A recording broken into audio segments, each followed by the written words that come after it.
The key to understanding a higher consciousness is actually to strive to be one with it. When the rules and the laws are followed with mastery and discipline, then all else follows in harmony. In order to become one with one's own divinity, however, one must have the mental discipline and intellect to understand it. Central to understanding and employing knowledge about the universal laws is the understanding of how the human mind works, for the mind holds the keys to transformation. Since scientists are only now beginning to map the paths of intelligence, memory, and consciousness, we asked Katumi to explain his viewpoints on the nature of intellect to us so that we would be better equipped to understand the information that was about to be transmitted for this book. He responded in a way that at first appeared to evade the question, then proved in the end to be very powerful. As usual, he did not provide us with the textbook explanation that we wanted. His explanation provoked us to think and employed abstract concepts, analogies, and truths that were greater than what we were accustomed to hearing. After reading the entire transmission, we felt humbled for having doubted his ability to provide the answer. His answer challenges one to see through different eyes that see us as beings greater than what we believe ourselves to be, and as energy that is only color and sound. It is apparent that the title of World Teacher was given to Katumi with good reason. The following is his transmission. Greetings, daughter.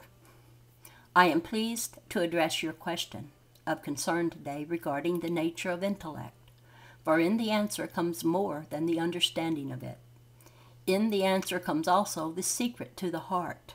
Planet Earth cannot survive in the days ahead if the total picture of intellect and its connection to the heart is not clearly understood.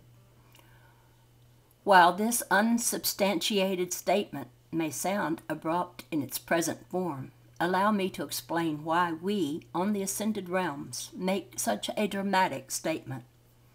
Remember, please, that my discourse represents the Tribunal Council's collective intellect and the vibrational frequency of the evolutionary process through the seventh dimensional frequency. This is of importance to know, for this states that the wisdom to be imparted represents the collective voice from the ancients.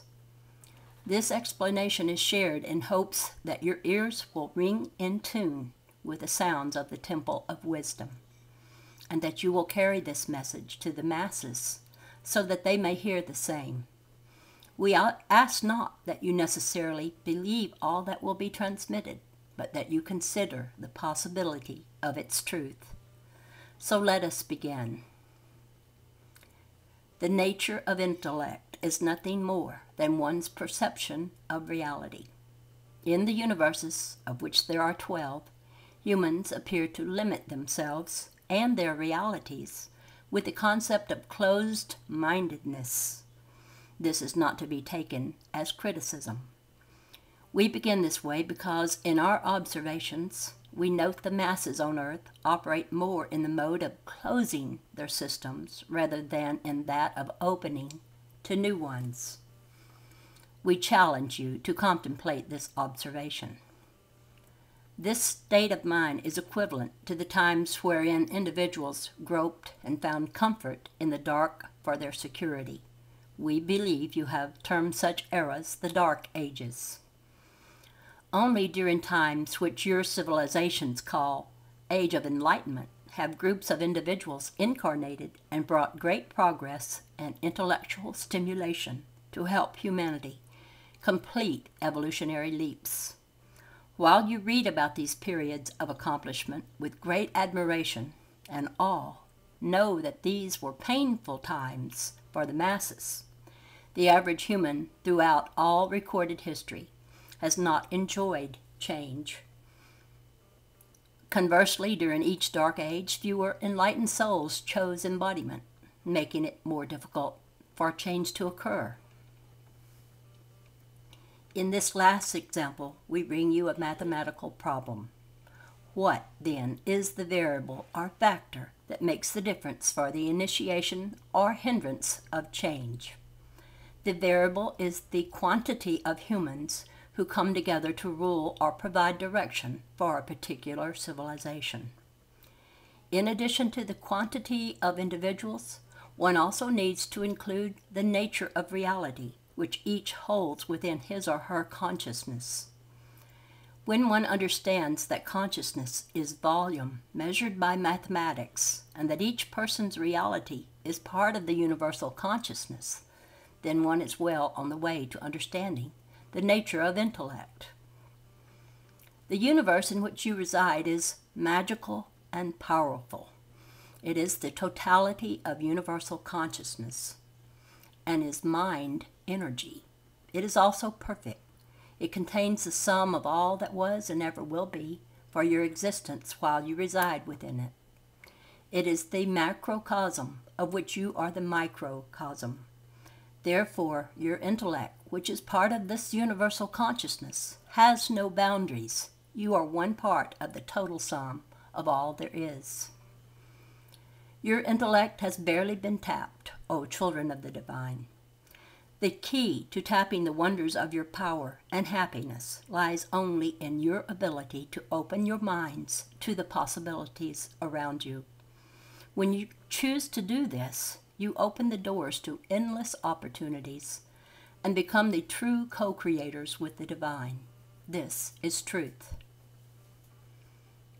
Intellect, therefore, is one's ability to pursue the opportunities around. It demands the discipline and the focus of energy within to be used for the fulfillment of pursuit. Intellect is that which enables one to reason without anxiety and to address the questions that challenge one's concept of reality. Intellect is freedom and the courage to explore areas where others dare not go. The blockages that bar one from using intellect are those which exist within the mind.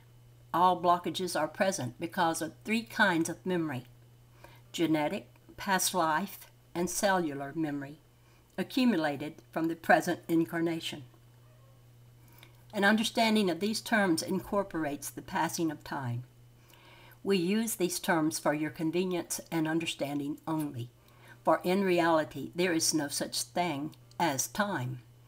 All time exists in the present moment of time and space. Since you exist, however, in a three-dimensional reality that has created time as a component to organize your reality, we use these as examples or analogies to accommodate your perceptions. Energy blockages are perceptions of reality that cause one to become out of harmony with the universe around. When one is not in harmony, difficulties and frustrations occur that are stored in the mind. The mind encompasses all you are, as your essence exists in a thought form that represents the reality of who and what you are. This thought form is pure energy that can be shaped in any form of your choosing. Reality, which encompasses intellect, is the manifestation on the outside of what you believe on the inside. All vibrations, good and bad, are stored within this mind and your essence. Let us stop here for 1 minute to test you. Considering the information we have just delivered, how would you measure your level of receptivity? Are you accepting these statements as reality, or are you closing your minds to the possibility that these might be truths? Thus, do you enhance our original observation provided earlier, or do you discredit it? Note your station at this point, for the additional explanations we will provide are more complex. If you are having difficulty following these statements thus far, perhaps you might like to rest or reread the information that we have transmitted. For those who choose to continue, we deliver this additional information for your consideration. The intellect of the mind is that rational process that governs the thought forms which shape reality. All mind and processes are energy. Energy can neither be created nor be destroyed. Therefore, all energy is transformed. Energy is also neutral. Intellect is the governing and transforming power of the thoughts used to dictate the shape. Let us digress here for a moment and discuss the nature of energy. Energy is that which comprises the universe in which you reside. The basis for all creation is the thought form, which controls and creates out of light. Light is that which governs and dictates the molding and processing of all that exists. Thus, gases, liquids, and solids are only processed forms of energy. The universe is a perfect, pulsating, rhythmic mechanism that sings the music of the spheres. As the embodied Pythagoras, I wrought to the world this understanding of mathematical reasoning. And in my instruction, I delivered the secrets of the coded mysteries for both the macrocosm and the microcosm, for they are both one. One of the secrets brought forth was that everything can be measured mathematically because of the vibrational frequency each form emits. Since all is created from light, which is the manifested energy of thought, then each creation is a unique frequency, measured to be less than light. Your earth scientist will soon discover frequencies above the speed of light. When they do, they will understand our definition of light.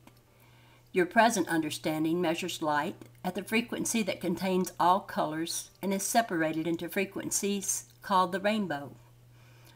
Our definition is that light is the great central sun, a phenomena you will discover when you fully enter the age of Aquarius and the fifth dimensional frequency. For our purpose in this discourse, however, we state with much assurance that either definition suffices for your understanding of the concepts of which we instruct. What is important to grasp here is that everything is energy, and that each form sings its own unique song, which comprises its existence. Since this is so, and since all parts are interrelated in the macrocosm, then it is of equal importance to note that sound vibration is also created out of light. But how do the human factor and the nature of intellect fit into this explanation, you might ask? We tell you that intellect was created out of divine thought and given to each of you because you are the co-creators of heaven and earth. In this plan, all of humanity was made in the image and likeness of God. Therefore, all of humanity have the tools within their consciousness to become or not become the totality of what they were created to experience. But we wonder how many of the souls in embodiment will understand this. Do you, O daughter, know precisely what it is that we say? We have already stated that energy follows thought, in that what is within an individual's consciousness is that which is manifested on the outside. Therefore, the energy of thought is that which must be ruled and governed by each individual. This is essential, for the changes that will soon ravage Earth will challenge many enlightened souls to seek solutions to many problems. Energy is neutral and travels the path of least resistance.